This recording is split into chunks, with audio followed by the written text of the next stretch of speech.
Selamat datang kembali di segmen analisa. Kembali kita update terkait dengan perdebatan kasus donasi 1,5 miliarnya Agus.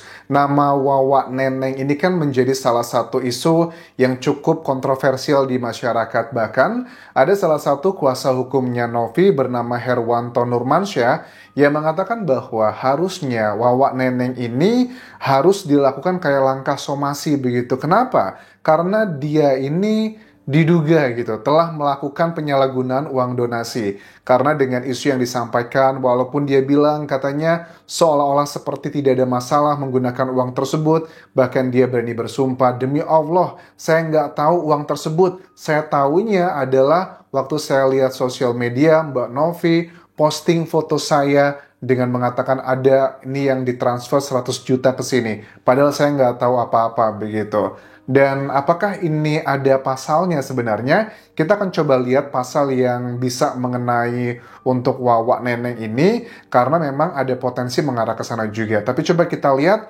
salah satu keterangan dari kuasa hukumnya Novi yang mengatakan bahwa Wawa ini sebenarnya bisa loh diberikan somasi atau ada unsur pidana yang dilakukan oleh keluarganya kah atau Wawanya juga di sini.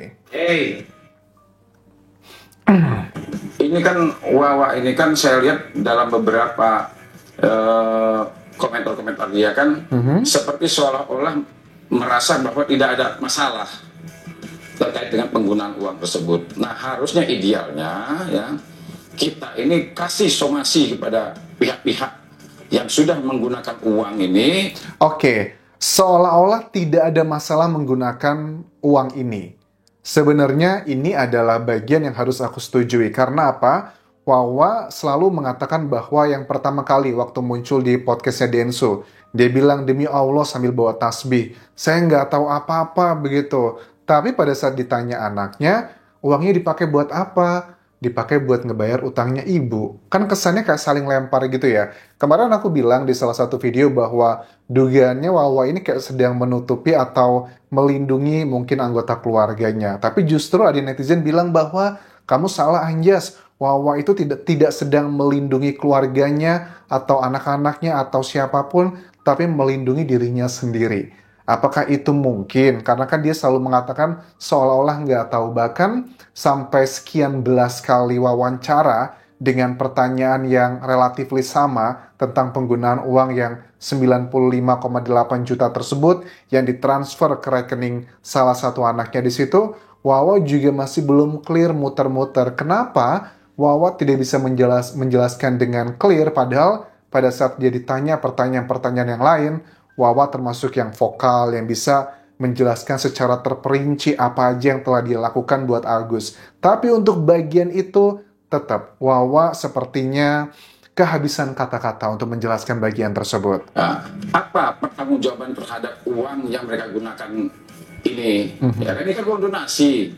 Tapi sudah bisa kita pastikan mengalir dana ke Wawa melalui anaknya itu kan.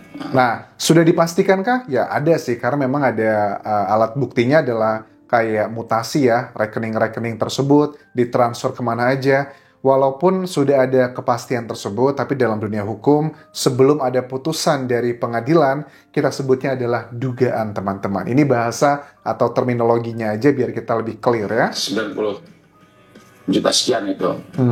Nah harusnya disomasi ini. Harusnya disomasi ini. Ini kan kayak kayak apa ya?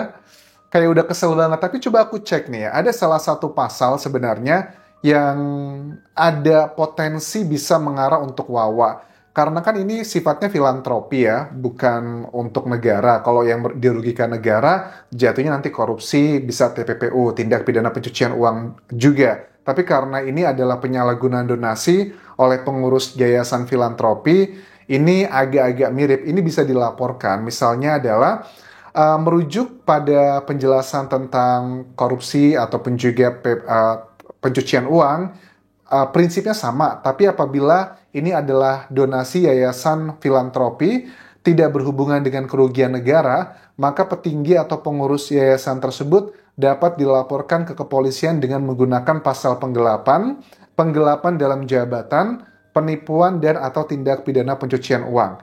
Tapi kan Wawa bukan bukan petinggi atau pengurus yayasan, ini bisa dikenakan untuk Novi juga, vice versa ya, kebalikannya juga bisa teman-teman. Tindak pidana penggelapan dalam jabatan dan penipuan diatur dalam KUHP lama yang berlaku saat ini gitu kan ya. Dan baru akan berlaku nanti di tahun 2026 sih untuk pasal yang terbaru, Undang-Undang 1 2023 tentang KUHP yang baru tersebut. Pasalnya sih ini pasal 372 KUHP yang penggelapan. Barang siapa dengan sengaja dan melawan hukum memiliki barang sesuatu yang seluruhnya atau sebagian adalah kepunyaan orang lain, tetapi yang ada dalam kekuasaannya bukan karena kejahatan, diancam karena penggelapan dengan pidana penjara paling lama 4 tahun atau pidana denda paling banyak 900.000. Maksudnya apa nih? Tetapi yang ada dalam kekuasaannya bukan karena kejahatan, diancam karena penggelapan. Apakah itu bisa salah satunya? Karena kan yang dilakukan Wawa ini, dia tidak ada pengancaman ke Agus ya. Agus cuman mentransfer begitu aja.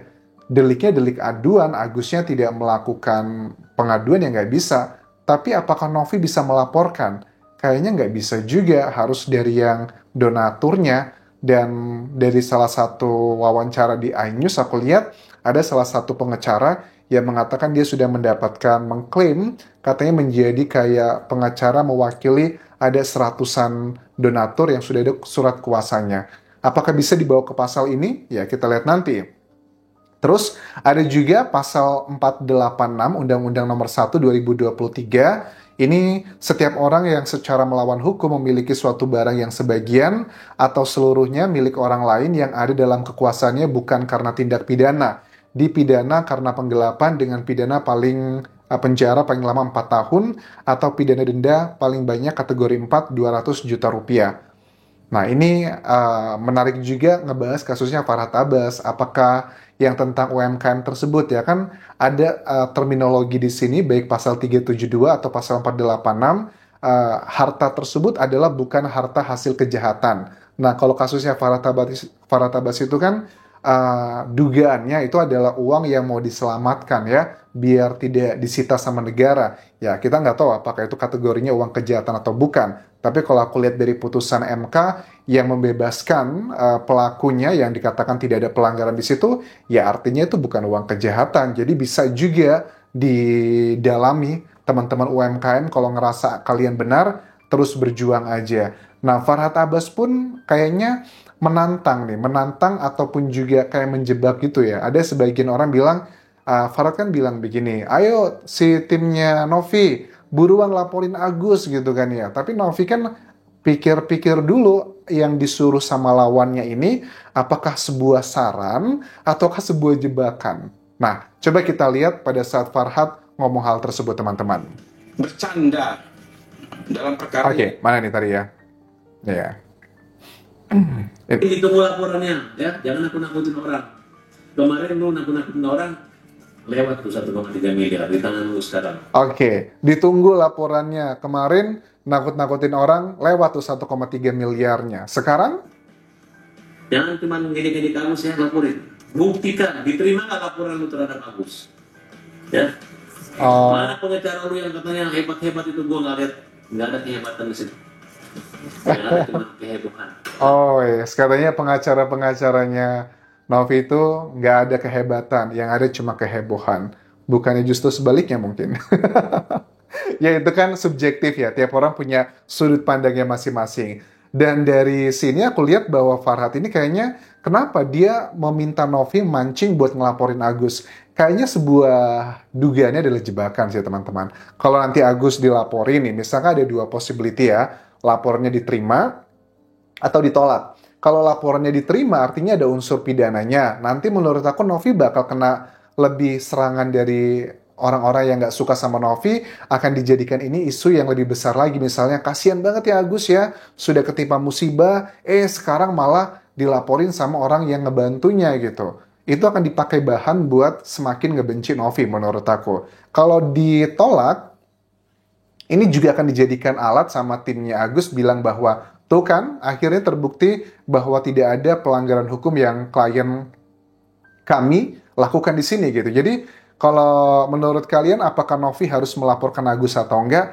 Kayaknya sih saranku nggak usah melaporkan. Kalau mau melaporkan Agus, mungkin adalah yang lebih tepat, aku lihat dari pasal-pasal yang tadi, harusnya adalah para donaturnya. Tapi kan donaturnya ada berapa ribu orang. Ya mungkin nggak usah ribuan semuanya, ada 100 atau perwakilan doang, memberikan surat kuasa ke kuasa hukum tersebut, itu kayaknya lebih secara logika hukumnya lebih kena dibandingkan Novi. Dan konsekuensi kalau Novi yang melaporkan justru itu nggak baik ya untuk PR-nya lah, atau public relation dia, walaupun sebenarnya tidak seperti itu kan ya. Cuman kan kita hidup di Indonesia yang kadang orang itu tidak mau berpikir jernih, tidak mau mendalami, hanya melihat bagian yang dinarasikan oleh sebagian orang aja, sesuka hati mereka aja. Jadi kalau aku bilang sih nggak usah dilaporin ya buat Novi. Kalau dia mau melaporin Agus ya mungkin dari orang donaturnya aja. Kan sudah ada sekarang kuasa hukum